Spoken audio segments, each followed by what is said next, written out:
Shiloh Institute, and this is the real spiel. There is no show or social media phenomena that I hate more than Pop Your Balloon. There is nothing that causes my brain to get dumber second by second, moment by moment, than Pop Your Balloon.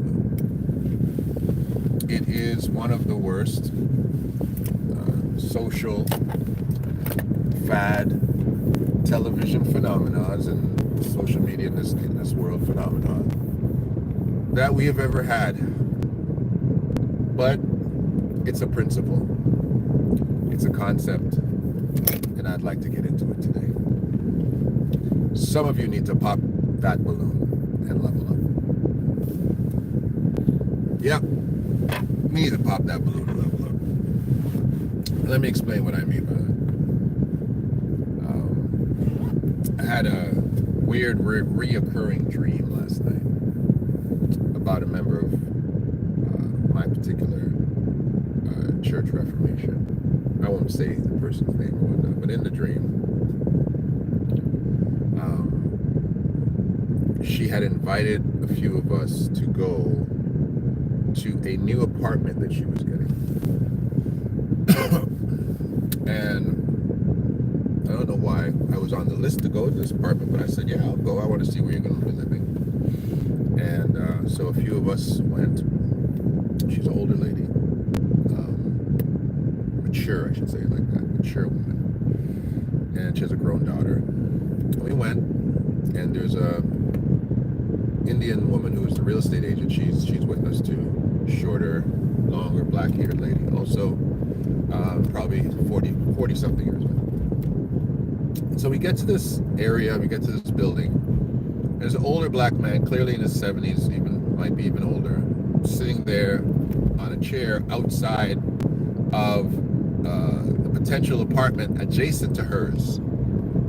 And he is quite animated, saying all kind of stuff, probably, 20% into dementia, but out of pocket completely. Old black Uncle Ruckus type of fellow. And apparently the door that we're supposed to walk through, we can't get through it, but he knows how to get Jimmy the door, and he does that for us, and Jimmy's up the door, and he's going on. He's a whole character by himself. He's a reason not to rent the apartment by himself. But anyway, we push past him, get into this particular door, walk up a set of stairs, and get to this apartment, and the place is a trap house. It's totally uninhabitable. It looks bizarre, crazy, and I turn to the woman who is part of our church, and I say, "You're not living here." And she says, "Bishop, I've already given them the money. I'm living here." I go, "You are not living here." It's like a person who is in a place and doesn't realize where they are. I'm like, you don't know where you are right now. You won't know. This is a trap house. You are not living here. I turn to her daughter and say, would you want to live here? She goes, "I told my mom if she's going to move here, I'm not coming with her." I said, no. No. You're not living here. You're not living here. I turned to the real estate agent and I said, "She's not living here. And you need to give her back her money. And I cannot believe that you had the audacity to bring this woman into this place and take money from her for this." I go, "You need to, you know what?" I turn back to the member of my church. I say, "Listen, how much money did you give this woman for this place?" And she said, "I gave her a $1,200 down pot." I said, "Listen," I take out my phone, I send her back the money, I email transfer her back the money, and I turn to the real estate agent now. I said, "Now you owe me my money, and I want my money before I leave here. I'm going to be at your house. I'm going to have 1,000 people at your business. I'm going to be at your kid's school. You need to return that money right now." And I start to turn the temperature up on her. She gets on her phone. She's all panicky. And I'm making a lot of noise. I'm like, "Yeah, you got to be out of your mind trying to rent places like this to people. Are you crazy? This is not a rental establishment. This place could never pass any codes." And I was going off. And embarrassed to, but I was like, listen, look at me. You are not living here. And it was one of these real crazy. The dream literally kind of upset my sleep pattern, because you know when you're not really sleeping because your mind is engaged, so you're not having that deep sleep, REM sleep they call it. I wasn't able to. And I woke up and I was like, what does this dream mean? You know, and of course you might think it's only attached to the person that you're dreaming about, which could be true, because sometimes people have prophetic dreams specifically for an individual. That has been an occurrence. But I want to take it on a regular, general level. She needed to pop her balloon of the aspirations of living on that level, and needed to understand that did not qualify to be her level of living. Her habitat was higher. Pop that balloon. The pop that balloon phenomenon, when you're talking about romance, has drastically reduced the human love interaction to some paltry, low-level, fast observations. It is shallow. It is unimaginative. It leaves us with this disdain for the eyes of others. Of course, many of you who have watched that show and have now become dumber, I pray that somehow that wears off.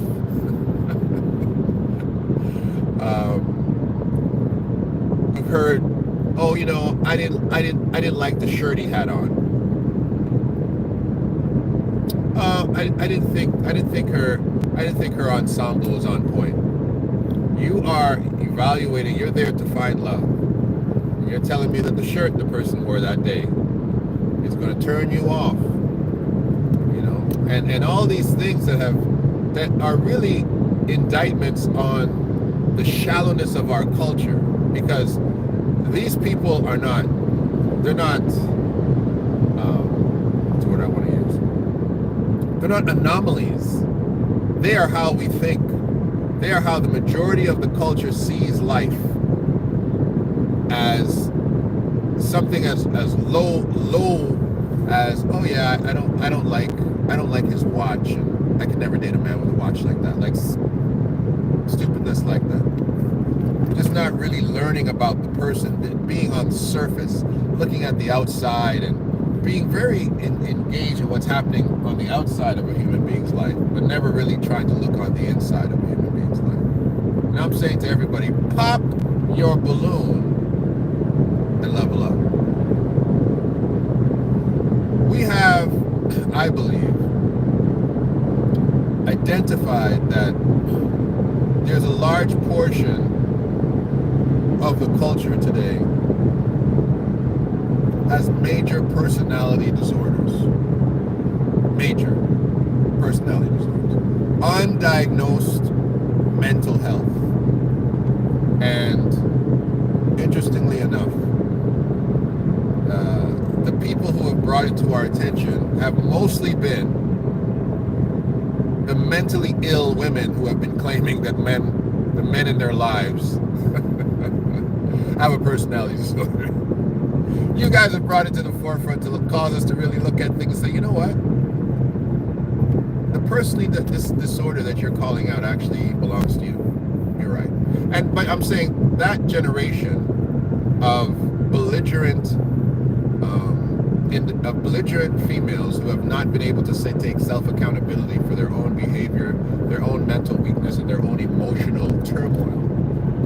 Those people that are terrible mothers, terrible spouses, and not very even good friends, and who have pointed their little bony finger at mainly men. What they've helped us with, they've helped us to say, you know what? All the stuff that she's pointing out, it's kind of exactly who she is. And they've taken us on an introductory roll down mental health lane. And without pointing at women only, there are a lot of people who really do have personality disorders and have, I don't know why I keep using this phrase, because I started using it to keep coming out of my mouth, but low level, I keep saying low level, but minor mental health issues. And I believe that the mental health issues has been based on nurture and environment, if I may. Nurture and environment. There's something to be said about the last child, I call it the last child syndrome. You know, the child that effectively is the last on the long list of children. Her siblings or his siblings might be adults, even when they were a small child. They have a large gap between age groups of other siblings, and therefore the parents nurtured them maybe a little bit longer than they should have, and they got the baby syndrome. You know, everybody's like, oh, they're the baby, that's my baby sister, that's my baby brother, and X, Y, and Z. And that person, even as when they became an adult, they kept some things of their childhood that they should have let go. Mainly entitlement. Now, it doesn't have to be the last child syndrome. Some parents are so good and bad a parent that they over nurture a child because they're trying to be a good parent, but it makes them a bad parent, and it turns this child into an entitled child. And an entitled child that grows into an entitled adult usually has an underlying personality disorder. They're hard to deal with, baby, because they see everything as about them. They don't have an accountability meter at all. Not possible. They don't have it. And so everything really is about them. And so they want to elevate their life. They have big dreams, they have big aspirations, but they don't have an ounce of struggle in them. They don't have an ounce of conflict resolution in them. And what they do normally is they connect themselves to individuals who are open. I call them open personalities. They'll never challenge you or push you or question you or cross-examine. Everything that comes out of your mouth, anything they want to do, they're like, fine. Because they really don't have a true connection to you. They don't really care what you're doing. So you can say anything, be anything, do anything. It's up to you. It's up to you. And these people now are never pushed to the place where they are. It's the crescendo, where they have to level up their deportment, level up their level of mental acuity, because they've always been told you're the greatest, you're right, you got it, you're shining. And the pop your balloon generation, oh man, they can't handle that. Because the pop your balloon generation walks in and says, hey, I don't like your earrings. What do you mean you don't like my earrings? I picked these earrings out. These earrings are Chanel earrings. And I don't like that your left nostril is bigger than your right nostril. What do you mean my left nostril is bigger than my right nostril? I'm symmetrically perfect. I've been told I'm perfect my whole life. I have friends who told me I'm perfect. I can call them right now. And so we have now entered into a culture, and this is the weirdest part, where self-entitled people who have been told, lied to, that they have been perfect their whole life, are now pointing their fingers at other people who have been told that they're perfect their whole life. And they're both calling out each other for their imperfections. And they don't know what to do with it. Do notice that when you watch that show, and I've been forced to have that show in my background because I have some coworkers. When I walk into my particular profession, they have that show blasting and I always say to them, listen, when I come here, either that show goes off or my earbuds go in my ears and you won't be able to communicate with me because I will be drowning out that show with anything I can because I do not want to hear it. They've even moved to an elderly version. I had to be subject to that for 10 minutes of my life last night before I could turn the doggone television off. There's an old person version of that. Old people checking out old people. I was like, this is so sad. This is so sad, and it's demonstrating to me that there's a large amount of older people, 50 to 50 plusers, 50 to 60 is the new 30 and 40, by the way. But still, a lot of that generation now, and 60 plusers, they're single. They're single because they have the same issue. They have no level of accountability. They've gone through their youthful relationships.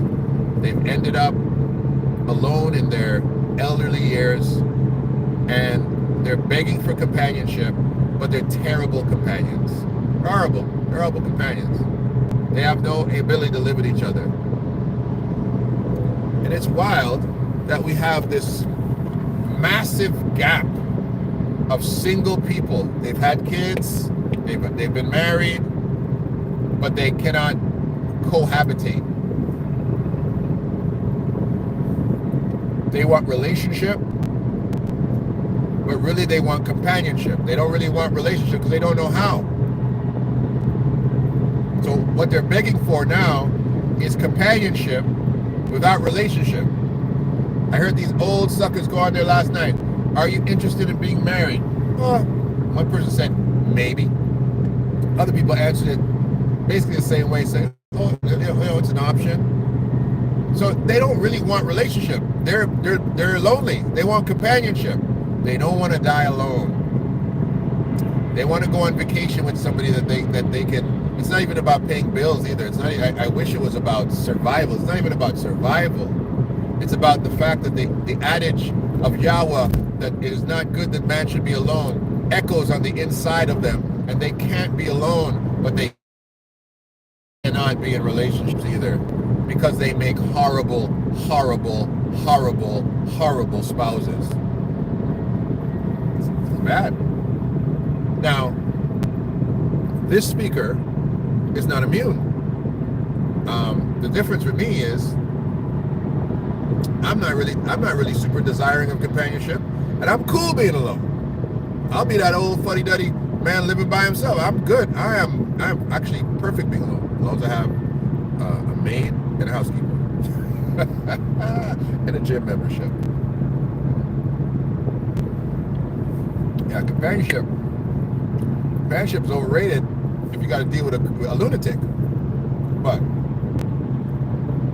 I digress. Leveling up is, I think, something that we must understand is the object lesson of life. Life is not an open plain. Life is a mountain. And you must seek the mountaintop, Moses. You must seek walking up the mountain of life to get to the top of the mountaintop, Dr. King. And you should see it as something that is going to be arduous to some extent. That's my stop. That's not my stop. Oh, that's my stop. It's going to be arduous. Going up mountains is not easy. It's not easy. But you've got to go up. And this dream that I had, and I don't know why Yahweh had put it into my mind about this particular woman in my church, but I'm definitely going to talk to her about it. But I think this is a greater message for all of us, is we are not supposed to stay on this level. our ministry has had an entire month of a particular theme. And the theme is no more manna. I don't know if you know that story. But manna was basically a bread that fell from heaven. Flakes of something. They didn't know what it was, so they called it manna, which means, what is this? And it fell from heaven while the children of Israel left Egypt and wandered in the desert for 40 years. And every day, except for the Sabbath day, it fell. And every day, you can only eat it for the day, daily bread. Other than the Sabbath, it lasted for 2 days. Every other day, it lasted for 1 day. It would, if you tried to keep it, it would spoil. And they ate this fufu falling from heaven. That's right. It was fufu falling from heaven. It had to be fufu, boy. We wouldn't eat it. It had to be that. Because grits, that's slave food. That's slave food. God was trying to take you off of a slave diet. He wouldn't have been giving us grits falling from heaven. It wouldn't have been porridge, slave food, falling from heaven. It wouldn't have been pork chops or oxtails, slave food, falling from heaven. He said, no, I'm going to give you angels' food. So he was trying to give you, fufu falling from heaven. Hey, come on. You know what fufu is? It's cassava and dough mixed together. You can mix it with anything. It makes you strong. It makes you, it's powerful food. In Trinidad and in the Caribbean, they call it cuckoo because they make it out of cornmeal, but it's fufu. So the Lord sent fufu from heaven. They didn't know what that was. Now the Nigerians can tell you. It's fufu falling from heaven. And they ate this every day until Yahweh said, it's time. You dwelt too long at this mount. You stayed too long at this level. After Moses died, Moses was the escape survival generation. He said, I'm going to move you on from the escape and survival generation, the Moses generation, to the Yeshua generation. You better get the revelation right there. The Yehoshua in that particular scenario, but I threw in Yeshua, but it's the Yehoshua generation. The generation that you must go into the land and you must take the land. That you must eat of the fruit of the land, the level up generation. The level up generation. And when they got into, 40 years later, into the land, the manna ceased. And so we declared no more manna because the land is now ours. We are in the promise now. No more manna. We're not living in no trap houses. No more manna. We're not looking to see how can I continue to survive. No. We're on the thrive level, baby. Somebody say I'm on the thrive level. If you don't want it, and you're sitting next to somebody, they don't want it, grab it. You don't want it? I'm gonna go thrive level on it. I'm gonna go thrive level. No more manna. No more manna. We're going to eat of the fruit of the land. You have to have an attitude that next year I can't think on the same level. My Hebrew should be better next year. My Hebrew, I want to use it. I use Hebrew like some people use kung fu. Hebrew for me is mental kung fu.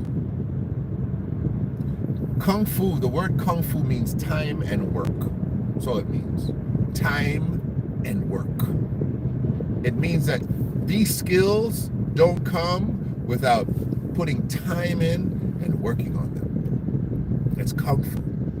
Hebrew is not simply a people or a language. Hebrew is a thought. Hebrew is how God thinks. That's how I see it. Hebrew is an attitude from heaven.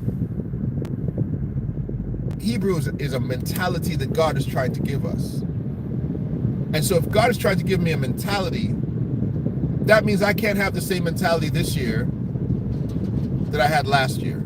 And I can't have the same mentality next year that I had this year. So my Hebrew has to get better. my language that I speak to Yahweh and the language he speaks to me, I have to have better comprehensive acuity of that communication. And this is why I work on my Hebrew. Where's my book?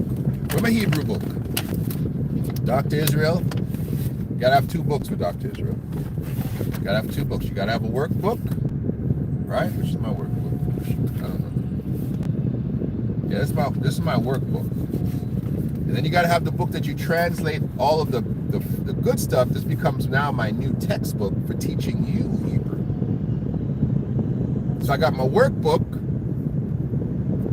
and I got my textbook. I got my time, showing you I put my time in. And I have my work, my kung fu. Didn't know I pulled that off. You didn't know I make that come together, did you? I'm a bad preacher, I'll tell you right now. I'm one of the baddest in the world. I'll make my boast in the Lord. But my kung fu, my Hebrew, I've got to improve it every day. I got to improve it every day. I got to level it up. I can't walk into the land and can't speak the language of the people when I've come to take the land. I would be a foreigner to them. And I can't walk into the land and speak like an unlearned person. Yeah, he can speak it a little bit, but she can't lead me anywhere. He can barely speak Hebrew. I have to say, Ani Medeva Ivrit. Hope I said that right. I speak Hebrew. I have to be able to put myself in a position where I can say, I can level up. Some people can't speak the language of wealth.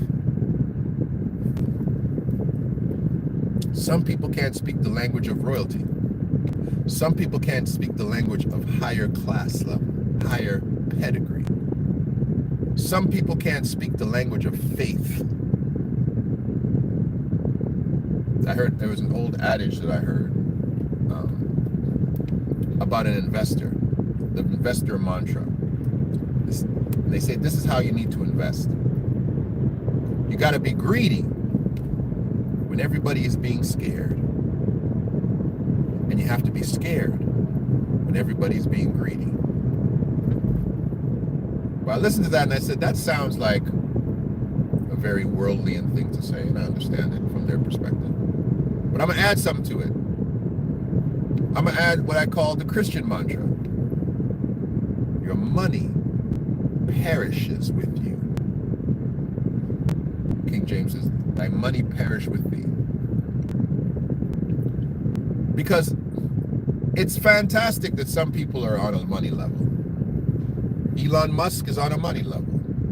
He's taken his money and he's elevated himself, got to presidential scenarios where he has access to things that are outside of money. So he doesn't care if he loses $1 billion. He started at the money level, he kept passing the money level. Now he's at a different level. He's not at the monetary level. I will not leave this earth and be at a lower level than Elon Musk. Now, I might leave this earth and not have as much money as Elon Musk, but I will never be at a lower level, because I'm not going to operate on a monetary level. I'm not going to operate on a presidential access level. I have a faith level. My monetary system is my faith. I talk to Yahweh. Yeah, I do. And he asks me stuff. He talks back to me. He asks me questions. He says, what do you want? What would you like to have? And I tell him stuff that's weird. Strange things. But one thing I don't talk about is I don't talk about money. I don't really talk about money. I talk about provision. I do talk about provision because I don't want to limit him by my request. I do, of course, require provision. Everybody does. He is the provider. But I want to have more than simply money. I want to be able to speak something and it happens. I want to be able to control the whirlwind. That's what I said. I said, Lord, I want the power to control the whirlwind. You want to give me something? Give me the power to control the whirlwind. That means I never have to be afraid of any army in the world. Ibrahim Traore, that brother, that smart young man who's running Burkina Faso and turning the world upside down, I had a dream on him too, that they're coming to kill him. They have an agenda for him. And I said, Lord, give me the power to control the whirlwind. If Ibrahim Traore could control the whirlwind, he wouldn't have to worry about France coming to kill him. Russia's his ally. America coming to kill him. He's got a fantastic army. He's got the backing of Russia and China, but he's still not safe. He's got his own army. The people have tried to bribe, pay $44 million to bribe the members of his army. They said, we don't want your money. We want our leader, powerful. But they're still coming to kill him. Lord, give me the power to control the whirlwind. I don't care what type of Scud missile you send. I don't care how many times you launch an atomic submarine or a tanker and leave it outside of my door. If I got the power to the whirlwind, I'll blow you right back to where you came from. The power of the whirlwind. I'm not interested in the normal things. I don't want normal things from God. Normal stuff, I don't want that normal stuff. Every time I call an altar call when I preach, I said, listen, this is a miracle zone. Don't come here asking for stuff that you can just get by working for 8 hours. Don't come here to ask for something that somebody can give you. We're not on that level. I say it again, we're not on that level. There has to be a level up where you pop the balloon of the things that you thought were okay. That was okay. No, baby, we're not living in okay anymore. We're not staying on the okay level. We're not living in a house simply because we can afford it. This is what I can afford. Oh man, please put that. Don't even use that sentence again. This is what I can afford.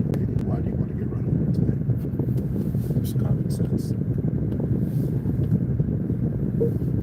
I'm not living on this is I can afford. This is what I can afford. No. I never let those words come out of my mouth. The prosperity movement of the church, it taught us some things. It taught us some things about ourselves, how greedy we were. But it also shined a light on how limited our imagination used to be. Amen. We can. Well, we've got to protect Ibrahim Traore. But the limitedness of our information, of our imagination rather, we have been given the power of imagination to bring some into captivity and to release some to the power of faith. That's why we believe in Christianity, that Christianity is the power Hebrew that causes minds to be renewed. Let this mind be in you, which was also in Christ. Be transformed by not the incantations of your words, but be transformed by the renewing of a mindset, of a new mind, with new creative ideas, with new creative agendas, breaking old platitudes, destroying old ideological concepts, abandoning the colonization of thought. Dr. Israel, this is from you. We need to decolonize our thoughts. The same way I'm trying to decolonize this tongue. The same way I'm trying to decolonize some ideas. Democracy. Democracy.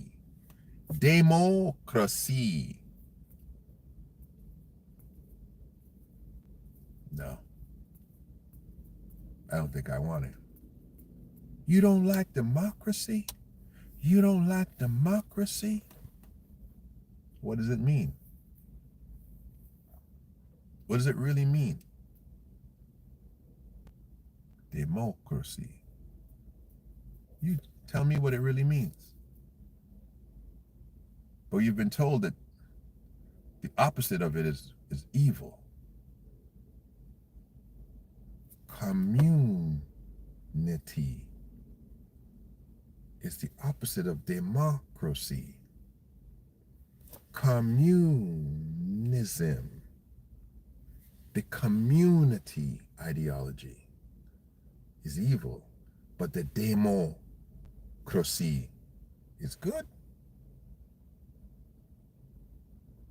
You've got to realize everything they've told you is not true.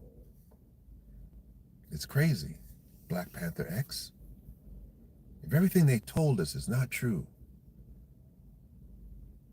and everything's backwards, maybe that's why they write from left to right, and we wrote from right to left. Because maybe everything they said is backwards. Maybe everything they gave us is opposite. This is why so many brothers coming up in the 70s and the 80s and even the 60s rejected European Christianity because they said and they called, unfortunately, they refer to all Europeans as devils and said if they gave it to you, it must be wrong. Because why would they give you something that's good for you? And therefore, you are following, they refer to Christianity as the white man's religion. And the aspect that made them see that is because so much of current day Christianity comes from Western European Christianity. And even our Hebrew Israelite brothers in America, when they combat Christianity, they are showing Western depictions of Western saints, Western ideas of what Yeshua looked like. They are even using Western doctrine, like Calvinism, as doctrines that they are against, not realizing that they are effectively Arminianists. I can get into that deeper if you wish, give you a second. The mentality of the brothers I ran against was that they have disenfranchised themselves from the John 3:16, that God so loved the cosmos, that he died for the cosmos, which is a Calvinistic perspective. They have now picked up Arminianism that says God did not die for the cosmos, the universe, everyone, Yeshua rather. The Son did not die for him, that he only died for the elect.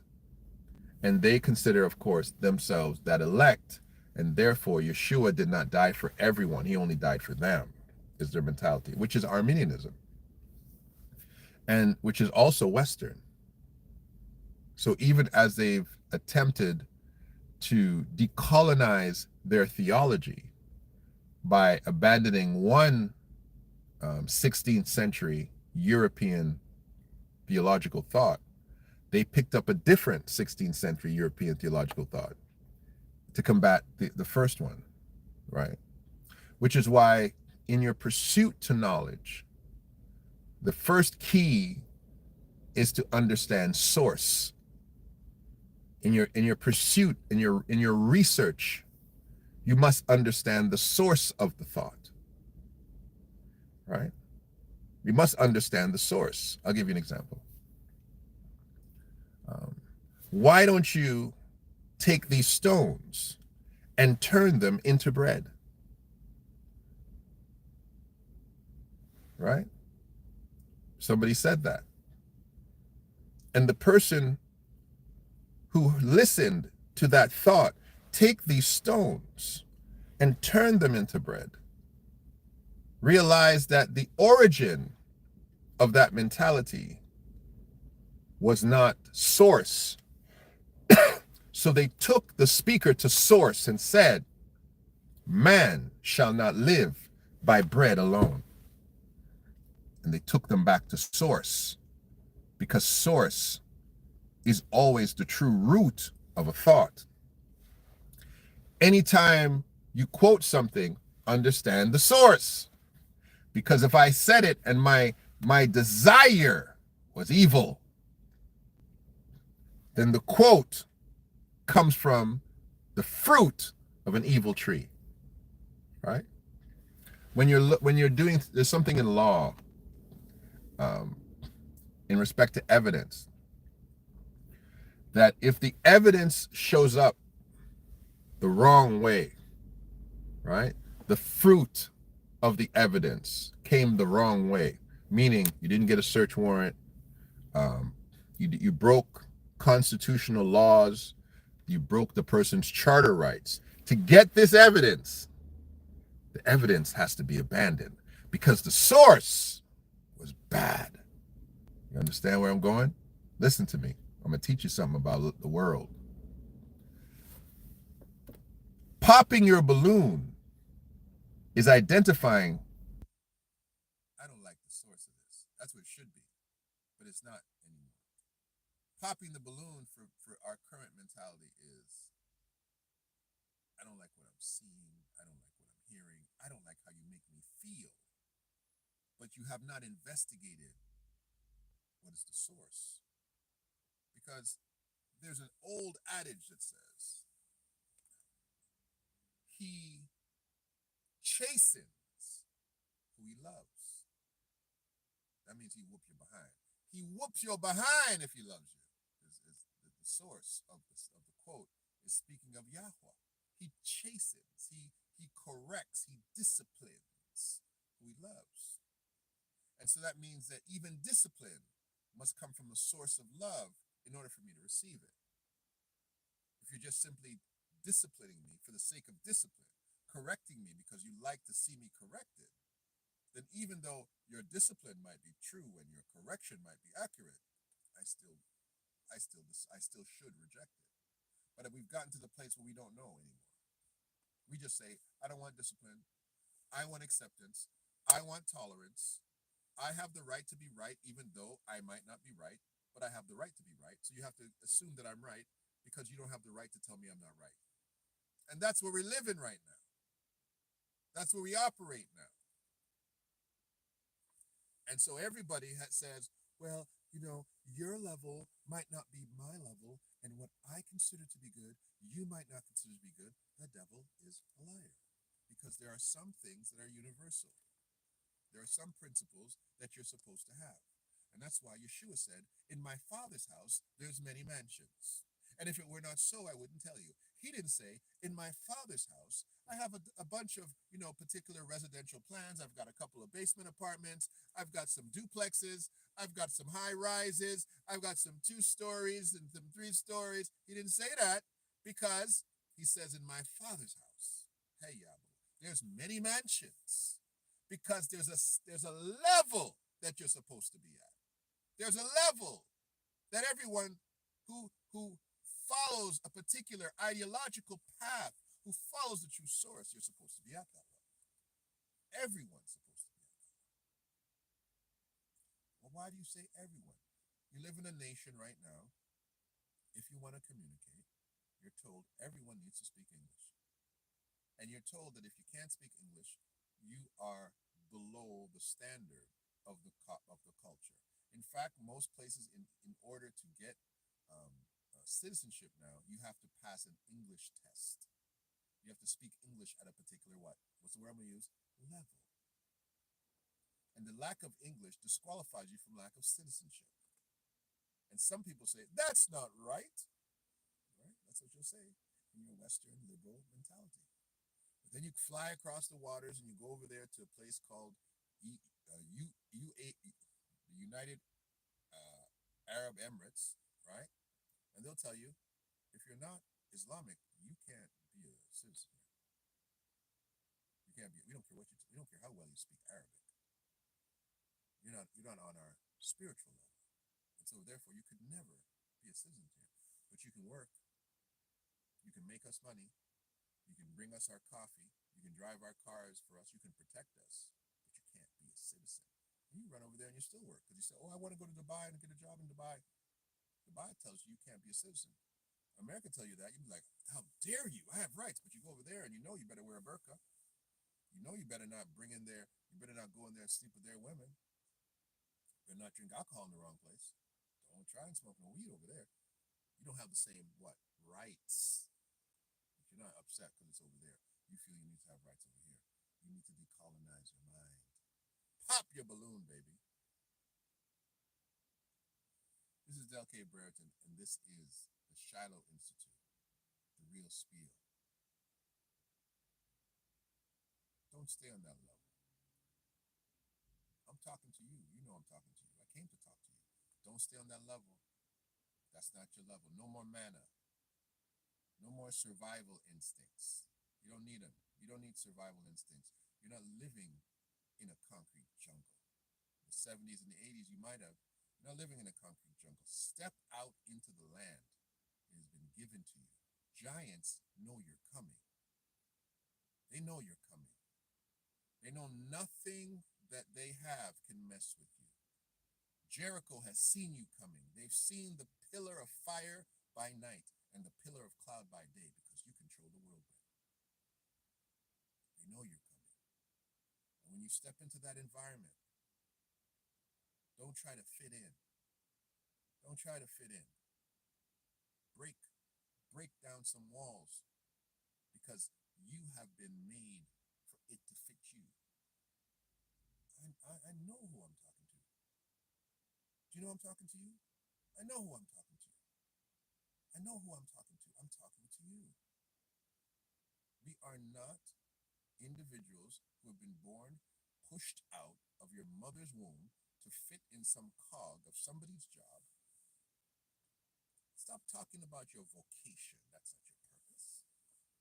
Vocation and purpose don't have anything to do with each other. I know a man who wrote most of the New Testament. He built tents. That wasn't his purpose. Understand the difference between destiny and destitution. Understand the difference between the level you're supposed to be on and the path that you're walking up. You're going up the mountain. You might be sweating right now, but you're not supposed to remain sweating.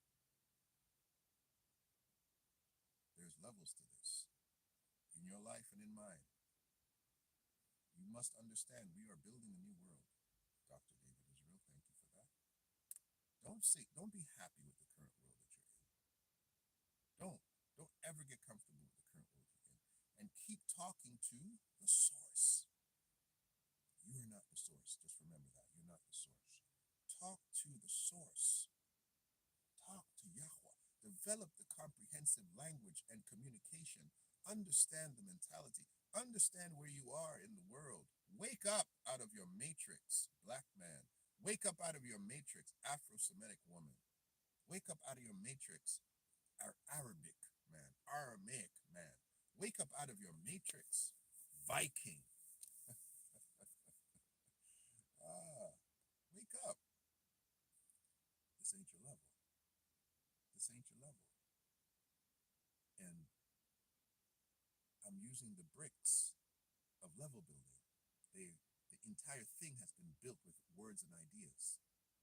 Everything around you, everything you're sitting in, everything you're wearing, everything you voted for yesterday, everything that you'll vote for in the months to come has been built by words and ideas. That's it. Don't talk about what you don't have. You have words and ideas. This communicative device has been imagined before it was created. Somebody thought, wow, I wonder if we could sit here, look into this device, and talk to the world. Our ideas brought this to be. Words and ideas. Everything is words and ideas. Create a new world with your new words and your new ideas. Your Hebrew thought of the day. This is Del K. Brereton, and this is The Real Spiel.